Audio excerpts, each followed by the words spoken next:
บ่ได้บ่แล้วนี่บ่ต้องเฮ็ดของน้องจ้อยให้มันแล้วก่อนเนาะผักได้มื้อนี้บ่จิเด้ฮะขอผักได้มื้อนี้ขอพักแบบใดเอาผักบ่เฮ็ดเลยได้ตัวแรงนี่เอาแล้วคือบ่เฮ็ดเป็นหยังเฮ็ดใช้เมื่อยแฮง เมื่อยแล้วบ่ ก็เดีย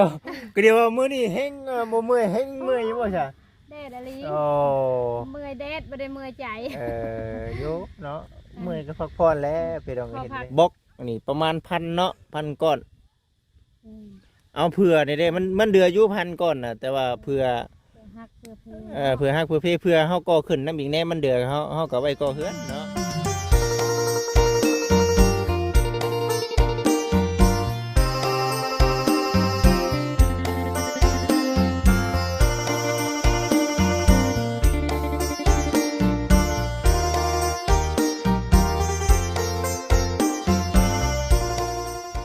มื้อนี้มื้อสันวันดีเด้อ FC มือจบมืองามมือยอเสาเฮือนเสาซานเนาะเฮือนซานนันเป็นของทางผู้ช่วยหรือว่าเอ่ยคำเมียสั่งพุทธเนาะถือว่าได้ตั้งเจินเทินขึ้นแล้ว เสา12ต้นนี่นะเนาะพี่น้องเนาะเพิ่นว่าฮอดมิงฮอดยามใส่นิ่งใส่แน่นในที่สุดก็มีวันนี้ว่าซั่นเนาะเนาะเอาสบายดีเอ้ยเดี๋ยวเอานั่งสิละนั่งก่อนนั่งคุยกันอยู่นี่แล้วเนาะไม่นานมาพี่ก็ได้พี่แล้วคืออยู่ได้เนาะคืออยู่พี่น้องเอ้ยสบายดีป้าลุงสบายดีล่ะสบายดีป้าลุงเนาะตัวจะคนเลยมื้อเช้านี่หลายคนอยู่ได้หลายคนบ่แม่นมัดน้องอยู่แทนเลยนะแล้วก็ลุง2คนมาย่อโอ้ป้า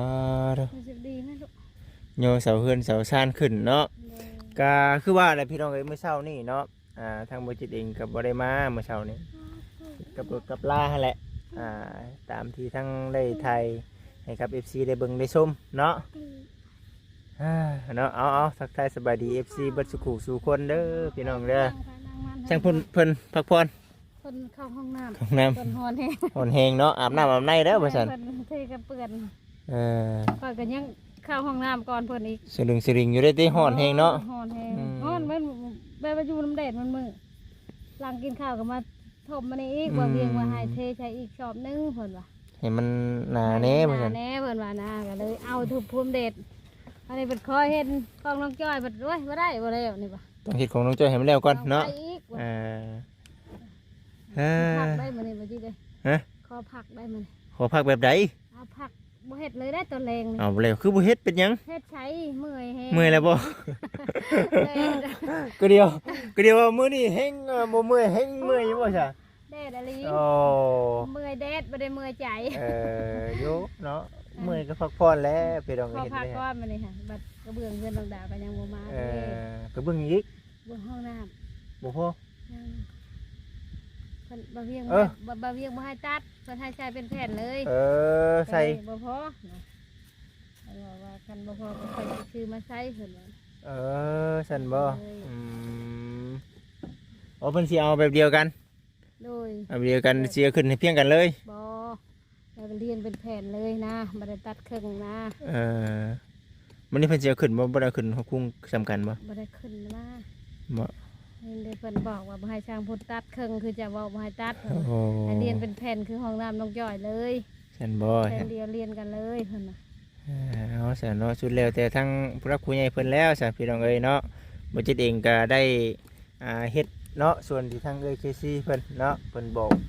ในส่วนนั้นที่คิดไว้แล้วถือว่าพังไปบัดนี้ก็ได้เพิ่นสิติดเสมอกันบ่หรือว่าสิติดเดียวเรียนไปบ่กันยังโดยบ่ให้ตัดเอาซะเนาะบัดนี้ก็คือว่าในหั่นแหละเนาะเมื่อยก็พักผ่อนเนาะมื้ออื่นสู่ใหม่มื้อนี้ก็ถือว่า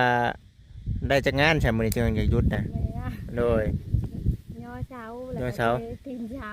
เทตีนเช้านำแน่แล้วก็เฮ็ดอยู่เฮ็ดกินคือลูกๆกินโอ้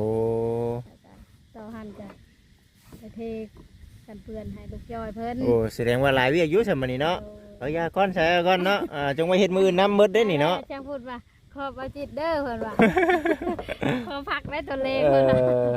เดี๋ยวบ่เป็นหยังดอกเนาะบ่จิตก็บ่ได้นั่นดอก ได้เนาะแล่นแล้วเด้ยังแต่น้องดาวบัด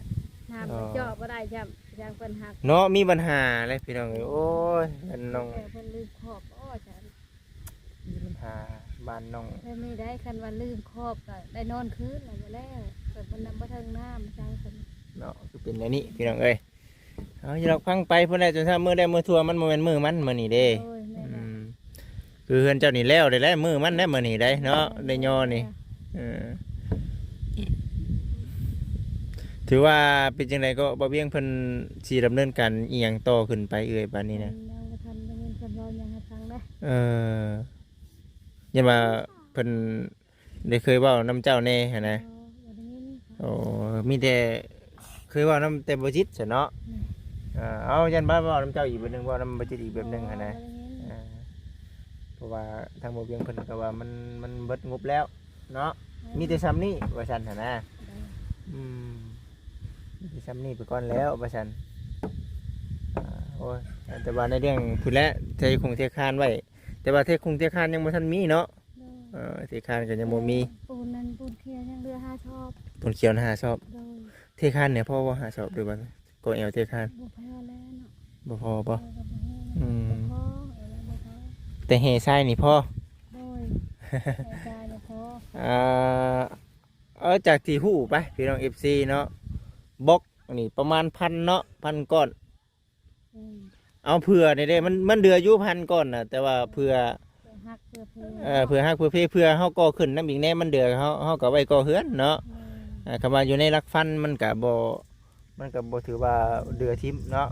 เดือใส่ก่อขึ้นอีกนะ โดยโดย อืม แล้วก็บล็อกเนาะบล็อก1,000เล็กได้ใส่เล็กจุเจ้ามีแล้วบ่ บ่มีแล้ว เล็กก็บ่ได้มีเนาะ โดย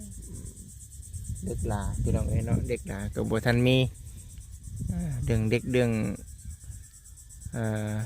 เบิ่งดูเบิ่งก่อนแต่ว่าขั้นตอนต่อไปนี่คันว่าเป็นไปได้เนาะก็มามีเงินมีคำนี่สิได้เทพื้นไว้ก่อนมันเทคานไว้ก่อนเอาขี้ดินเขาเนาะต่อไปให้นะสั่นมันอันนั้นพี่น้องเอ้ยเพราะว่าดินเฮือนเฮามันบ่ได้อันน่ะใส่คานเนาะอย่ามันยุบเพราะว่าคือเขาเว่าแน่เลยพี่น้องเคยเห็นเฮือนชาวดำเนาะเคยเอาผลปลาไว้เด้ผลตกมา แล้วตอนตกนี่เป็นน้องชาบแล้วนี่ พร้อมเป็นน้ำให้หน้าเนาะแถวนี้ ตอนหักเพื่อนน้องจอยยังไหลลงเพื่อนสาว แม่นบ่ แม่นี่กับสีโฮมแม่เมื่อแล้ว โฮมหมดแล้วผุนแล้วผุนจักมาแต่ใส่ได้ผุนน้ำผุนแล้ว กับคันนี้ก็เพิ่นถ่ายแล้วเนาะ โฮมนี้ ไหลลงมาพี่เบิดแล้ว บ่ได้ออกทางนั้นนี่ก็สูงเนาะดิโอ้แม่นก็ได้ อ่างน้ำอ่าง วัดเลย นอกจากว่ามันสิล้นตัวหันผู้ล้นหันผู้ดีเพียงคานได้นะ แม่น มีรถได้ เออ เฮ้ยเพิ่นก็ใส่แล้วได้ดินเพิ่นต่อเพิ่นใส่ดินแล้วได้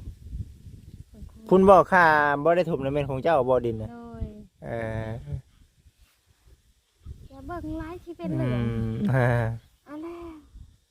เหมือนกันนี่คือ ก็ถือว่าเออ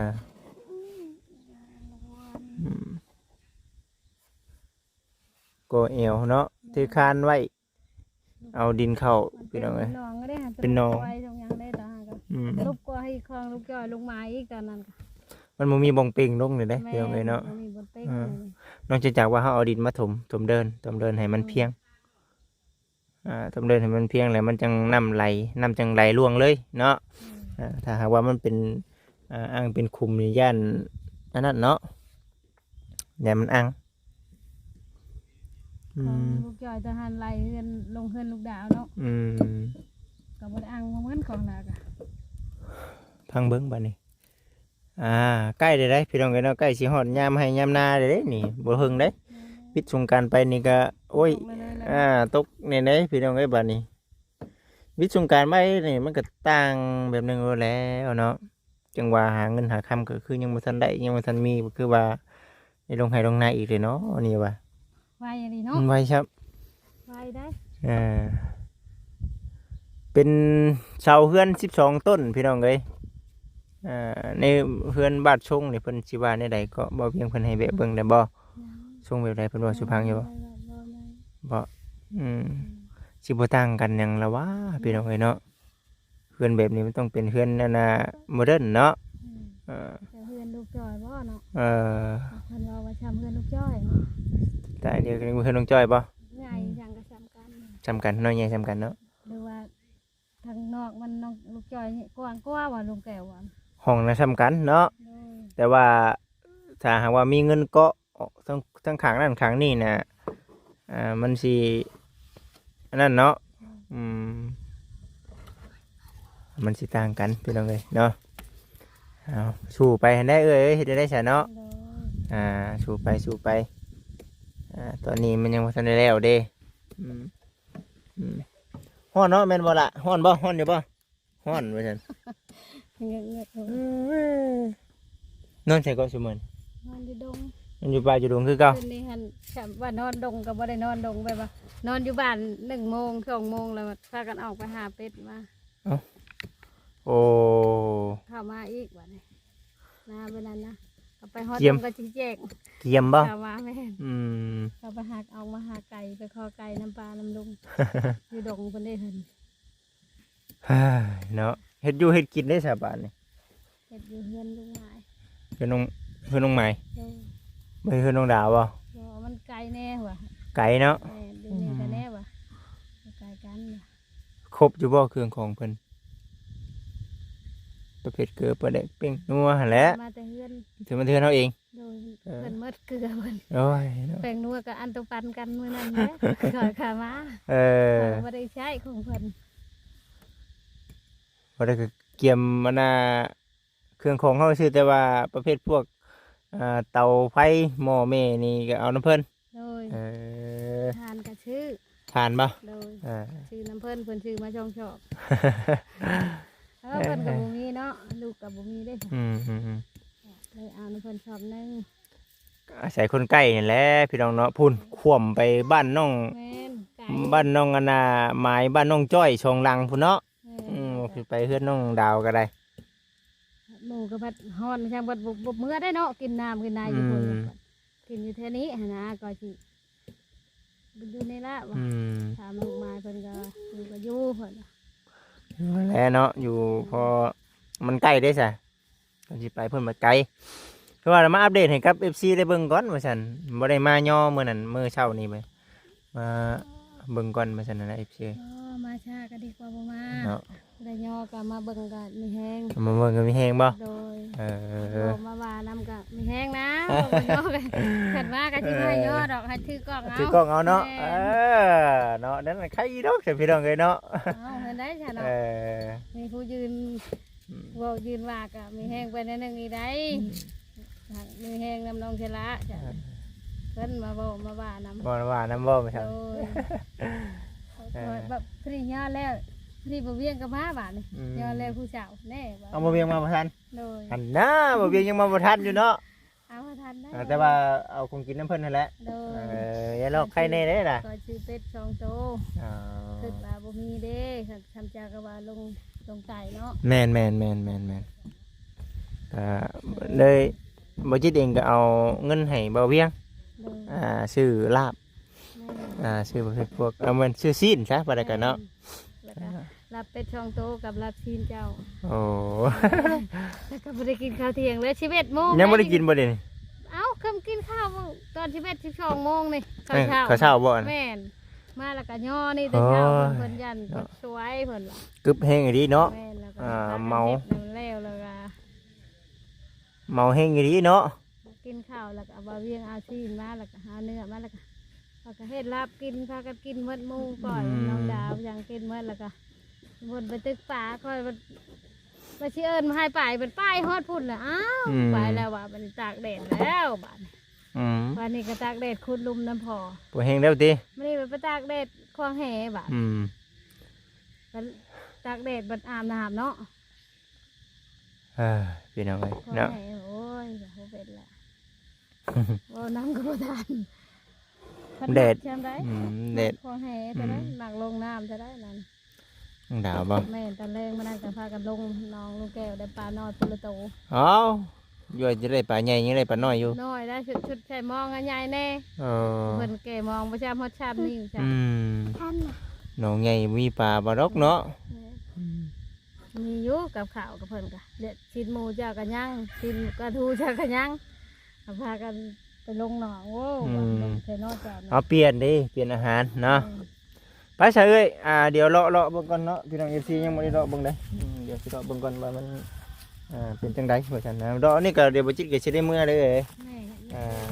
เจ้าก็สิได้ไปบ่ คือกันแหละ เออ เมื่อหน้าคือกันแหละให้หน้าเห็นแน่คือเจ้า